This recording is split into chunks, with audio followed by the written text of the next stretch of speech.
Vous êtes sur Midi 1 et soyez les bienvenus dans ce nouveau numéro de Croissance Verte. Au Sénégal, le secteur agricole doit faire face à de nombreux défis, tels que des difficultés d'accès aux moyens de production, l'accroissement démographique, la raréfaction des terres cultivables et le changement climatique. Le système agricole industriel, qui jadis avait pignon sur rue dans le pays, est loin d'être adapté pour répondre à ces défis qu'il a au contraire tendance à aggraver. C'est pourquoi il est progressivement remis en question au profit d'une transition vers un autre modèle plus vert, l'agroécologie. Et au pays de la Teranga, des fermes agroécologiques émergent un peu partout dans le pays. C'est le cas à Gorom, où notre équipe s'est rendue pour voir comment les populations s'adaptent aux nouvelles technologies agricoles plus respectueuses de l'environnement et de leur cadre de vie. Et pour avoir un éclairage sur l'importance des fermes agroécologiques sur le continent, nous sommes avec Alassane Diagne, consultant en gestion environnementale. Merci d'avoir répondu présent à l'invitation de Midi 1. Merci et bonjour à tous les spectateurs de Croissance Verte. C'est véritablement un plaisir de se retrouver sur ce plateau. Soyez le bienvenu sur notre plateau et on se retrouve ici juste après notre reportage. Maintenant, il est signé Giro Togbe et Mbaindia.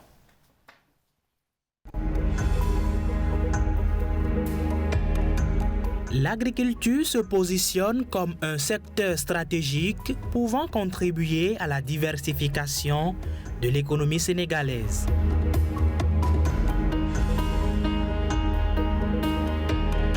Ici, c'est Gorom, une localité de la région de Dakar, située dans la commune de Bambilor. Dans un champ communautaire comme celui-ci, des femmes s'activent dans l'agriculture.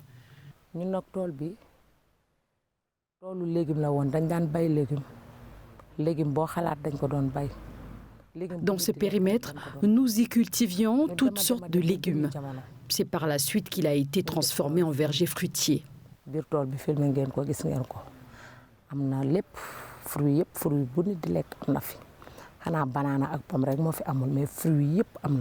L'agriculture biologique est prisée dans ce champ.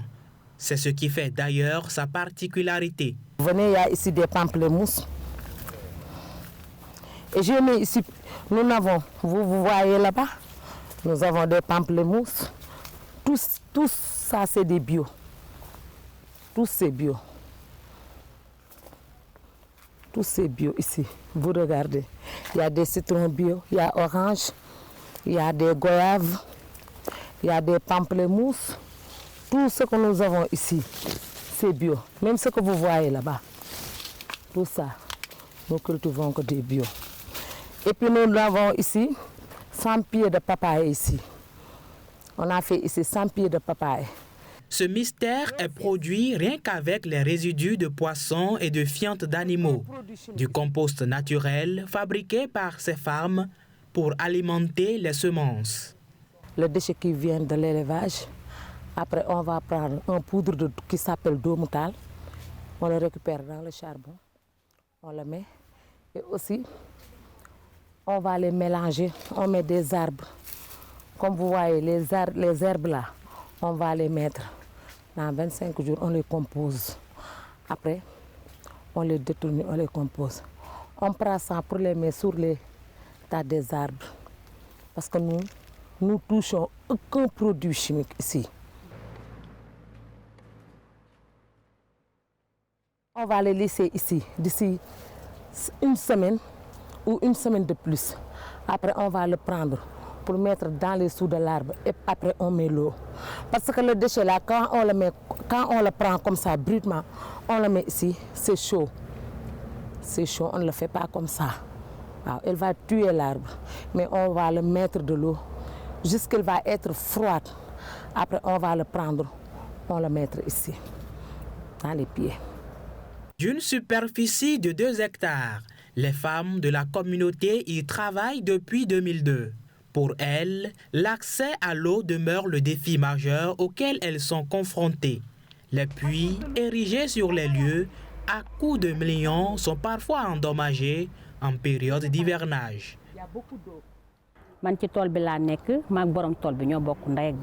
Le propriétaire de ce champ est un parent à moi. Le principal souci que nous avons pour nos cultures, c'est l'accès à l'eau. Nous comptons beaucoup sur la FAO qui nous aide déjà dans ce sens. Ici, toutes les femmes ne veulent que travailler. Souvent, c'est l'accompagnement et le soutien qui font défaut.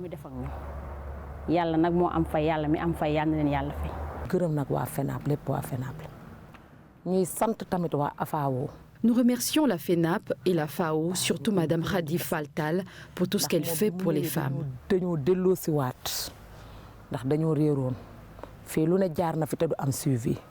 Mais grâce à FAO,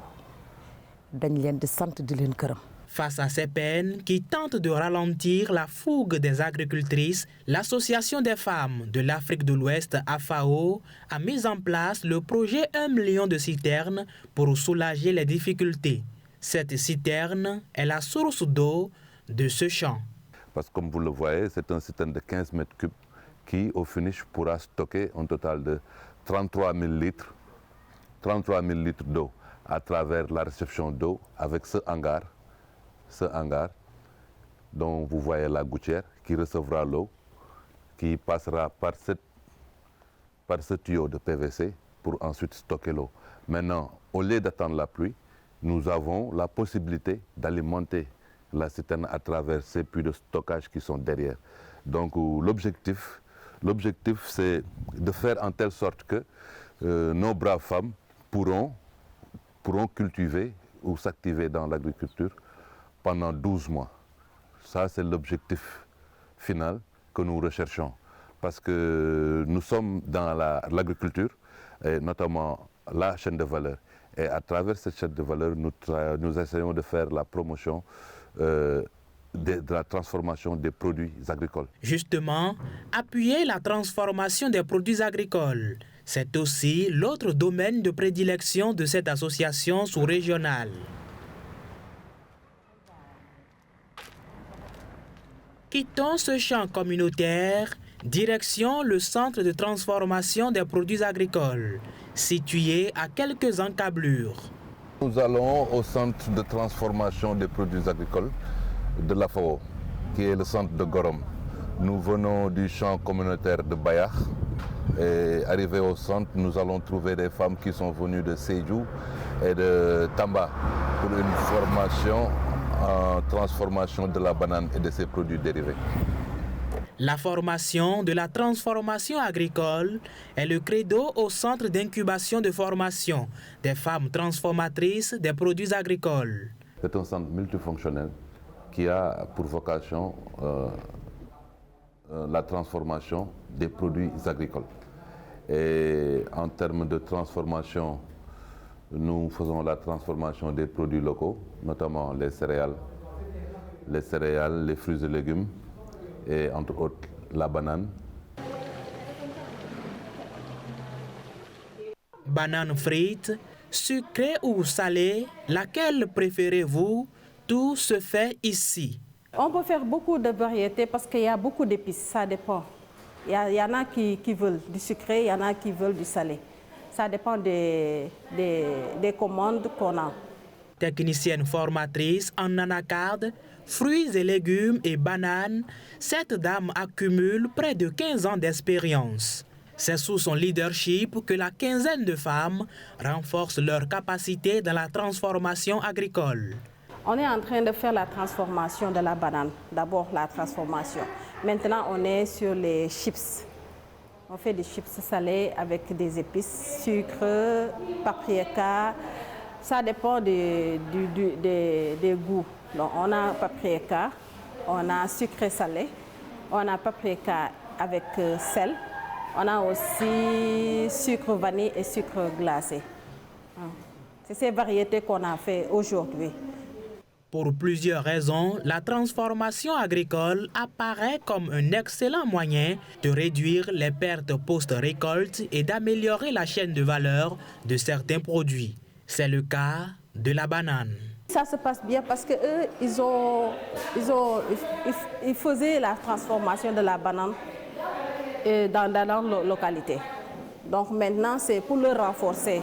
Au bout d'une semaine, ces femmes venues des régions de Sédhiou et de Tambacounda auront les rudiments nécessaires au plan technique, organisationnel et matériel afin d'améliorer durablement le secteur de la transformation agricole. Vous remerciez FAO et FAR qui ont donné l'occasion aux femmes de faire cette formation, pour bénéficier de cette formation. Donc nous leur remercions vraiment parce que c'est encore des innovations qu'on fait.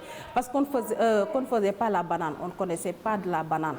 Donc c'est un surplus pour faire une formation sur la banane. Il y a une plus-value à transformer les produits agricoles, celle de diversifier les sources de revenus et d'être plus compétitif. La banane peut être transformée en cossettes sèches et en farine, le tout suivant un procédé bien déterminé. En fait, l'étape d'hier, c'était pour le blanchiment. Donc aujourd'hui, on est en train de sécher au soleil. Le séchage au soleil peut prendre 2 jours à 3 jours, ça dépend du soleil. Donc après le séchage, c'est après qu'on va faire de la farine de banane pour faire du tchakri, du couscous et du haraou. Maintenant, c'est cet appareil-là qui nous aide à avoir le taux d'humidité qui est dans la banane. Ça s'appelle humidimètre. Donc, on va mesurer. Si on mesure, si ça dépasse 12, ça veut dire que ce n'est pas encore séché. Mais si c'est moins de 12, 10 ou 8, ça veut dire que c'est complètement séché. Loin des produits comestibles, la peau de banane peut servir plus tard à fabriquer des savons. Ici, rien n'est perdu. Donc maintenant, on a les feuilles de banane. C'est ces feuilles de banane qu'on va faire. C'est pour servir, pour faire du savon. Voilà. Mais actuellement, comme on fait des produits qu'on mange, donc on ne fait pas de savon. Mais ça veut dire que cela peut servir, on peut faire du savon. Donc on peut transformer ça pour en faire des savons. Mais on ne le fait pas ici parce que c'est mélangé avec des produits chimiques. Donc ça ne va pas ensemble, les produits chimiques et les produits qu'on mange. Donc, mais ça peut servir de ça. Pour ce responsable, l'objectif de la FAO est de susciter et d'accompagner la volonté des femmes dans la valorisation des produits agricoles. Un acte qui va à long terme juguler la pauvreté sur le continent. Donc l'idée est de dispenser le savoir nécessaire pour la conservation de ces produits et voir la commercialisation à travers de nouvelles techniques de marketing et d'emballage. Parce que comme vous le savez, les femmes sont confrontées à ces problèmes d'ordre technique quant à la commercialisation de leurs produits. Et c'est en ce sens que la FAO, en partenariat avec le projet phare de ceci, essaie vraiment de structurer ces femmes. D'abord les former, ensuite les réseauter, les mettre en réseau et puis mettre en place des unités de transformation qui vraiment vont diminuer la pénibilité des travaux pour ces femmes et puis sortir quand même ces femmes de la pauvreté. Une vision qui semble trouver l'assentiment des femmes. Je suis de la région de Sédhiou. Nous sommes venus pour faire une formation et transformation de banane. Je viens de la région de Sédhiou. Nous sommes là pour une formation en transformation de la banane. Nous y avons appris beaucoup de choses. Nous espérons qu'après la formation, nous puissions disposer du matériel approprié pour mener à bien notre activité.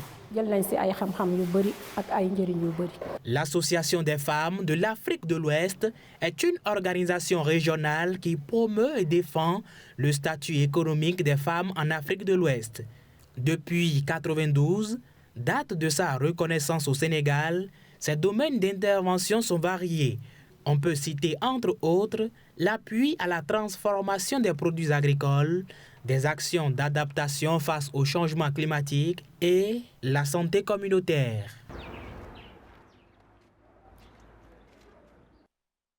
Sur le plateau de Croissance Verte, nous sommes à présent avec Alassane Diagne, consultant en gestion environnementale. D'abord un mot sur les initiatives et ce reportage que nous venons de suivre. C'est vraiment une initiative très très jolie. Déjà, ils ont trouvé la niche parce que il y a beaucoup d'arbres fruitiers aujourd'hui qui sont pratiquement en déperdition. Et là, ils ont réussi à faire un bon verger Ils ont pratiquement la plupart donc, des fruits donc, déjà que nous avons l'habitude de consommer. Et en faisant aussi l'étape de la transformation pour un produit comme la banane aussi, c'est vraiment quelque chose donc, de ça. Parce que d'habitude, on reçoit beaucoup de choses importées. Mais là, s'ils réussissent donc à bien conditionner, bien traiter l'emballage et tout, et maintenant d'organiser une filière. Il faut créer vraiment une filière par rapport à ça pour pouvoir donc l'amener jusqu'à la table donc, du consommateur.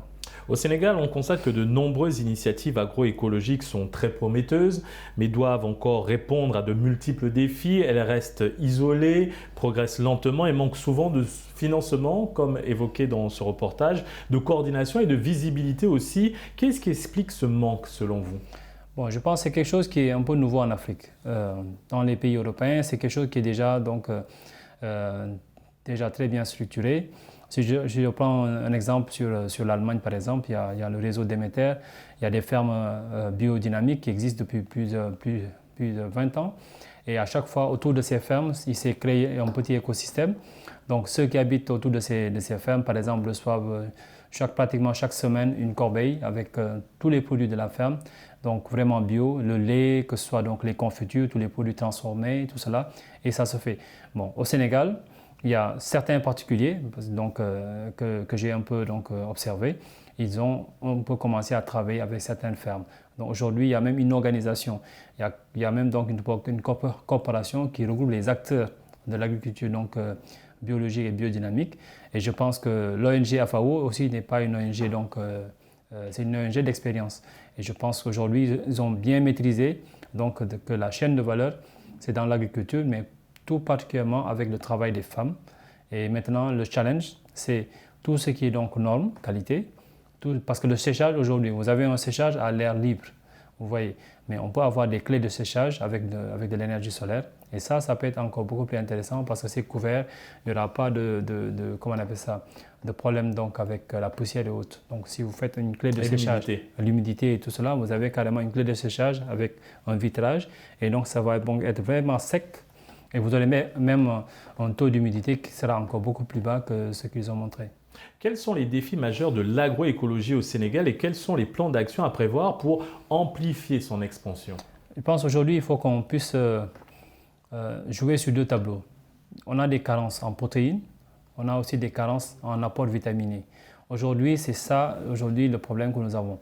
Bon, au-delà de l'autosuffisance alimentaire, il faut faire en sorte de pouvoir amener donc, ces produits-là jusqu'à la table du consommateur. Faire en sorte que les gens puissent être habitués à les acheter. Il faut faire une communication sur ça parce que c'est la santé. C'est une question donc véritable parce que nous sommes malades de ce que nous mangeons. Mais si nous mangeons sain, ça veut dire qu'il n'y a pas donc de produits chimiques, il n'y a rien donc qui est donc nocif au corps.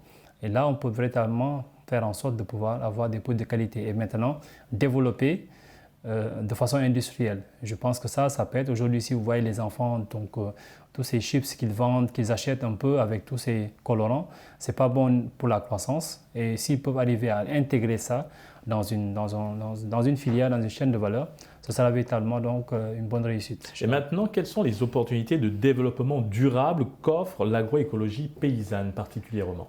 Aujourd'hui, c'est véritablement une niche.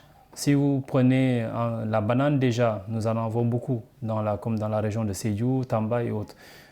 On peut faire en sorte de bien les transformer et ça peut gagner le marché même extérieur. Si on prend un autre produit aussi donc, qui est là-bas aussi dans la zone du sud, donc l'anacarde aussi, la même chose. Donc il faut véritablement organiser une filière parce que le nœud du problème, c'est la qualité déjà de la production, c'est-à-dire avoir donc des produits de qualité, avoir la banane de qualité qu'il faut, la transformation et respecter les normes de qualité, les normes d'hygiène aussi, donc tout cela. Et maintenant, quand on arrive à l'emballage, qu'on puisse exporter, il faut qu'on ait les normes, toutes les autorisations, tout ce qu'il faut. Et si le produit rentre dans une filière d'exportation, mais vous développez carrément une industrie agro-industrielle. L'agroécologie est-elle une alternative efficace pour lutter contre l'exode dans le milieu rural et renforcer la sécurité alimentaire ? Oui, c'est une réponse véritablement salutaire. Et en fait, c'est véritablement retourner, donc, comme on dit, à une sorte d'agriculture traditionnelle.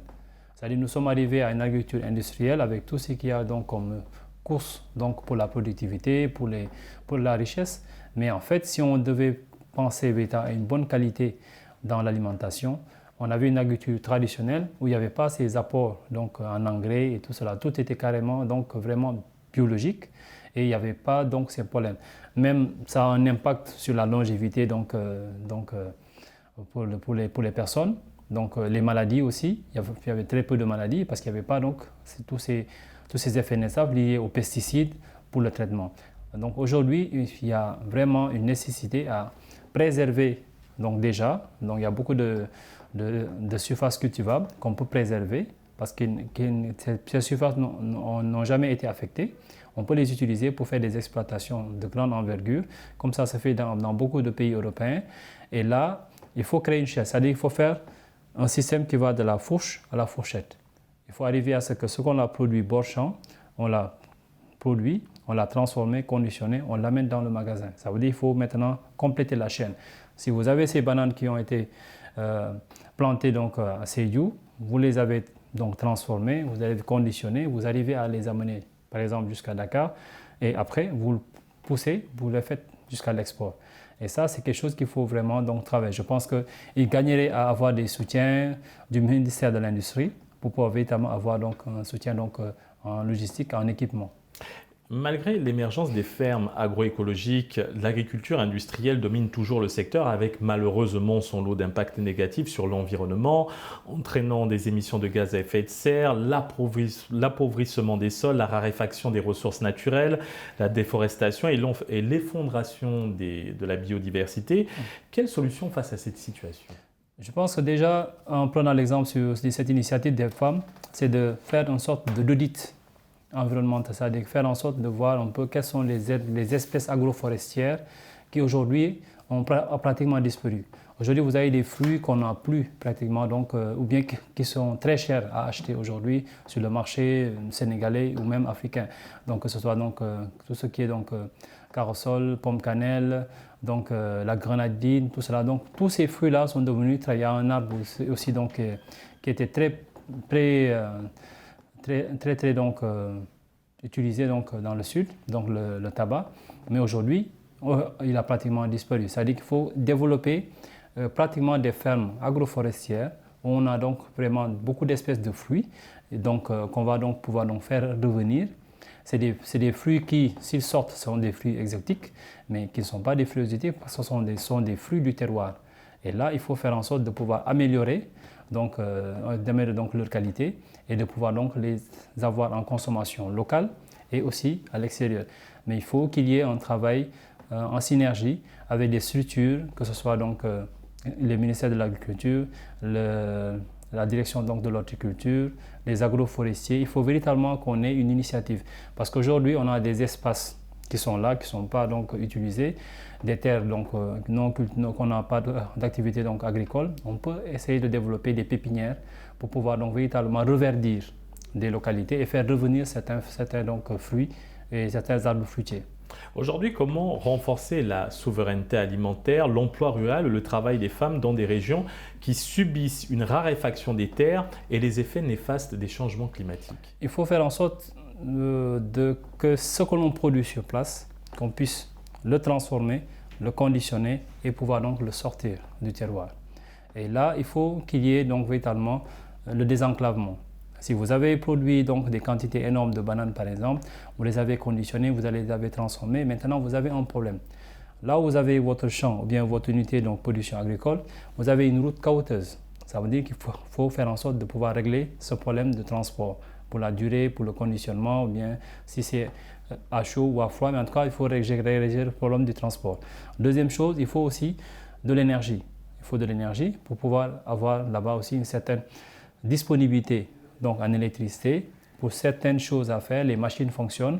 Si on est trop dépendant de produits donc, de carbone, vous avez parlé donc de l'impact environnemental, donc de tout ce qui est donc pollution carbone, il faut qu'on ait à pouvoir avoir une énergie renouvelable à côté pour qu'il puisse donner suffisamment d'électricité et d'énergie pour à chaud donc, ou à froid et maintenant le désenclavement. Et maintenant, il faut régler le problème du transport. Il ne faut pas reproduire les mêmes erreurs donc, ou bien faire du coupé-collé. il faut avoir la notion d'adaptabilité dans ce que l'on fait. Merci Monsieur Alassane Diagne pour cet éclairage autour des fermes agroécologiques. Nous rappelons que vous êtes consultant en gestion environnementale. Encore merci d'avoir répondu présent à l'invitation de Média. Merci et merci donc à toute l'équipe de Croissance Verte et merci à tous les téléspectateurs qui nous suivent. Et quant à nous, on se retrouve très vite pour un prochain numéro de Croissance Verte sur Média.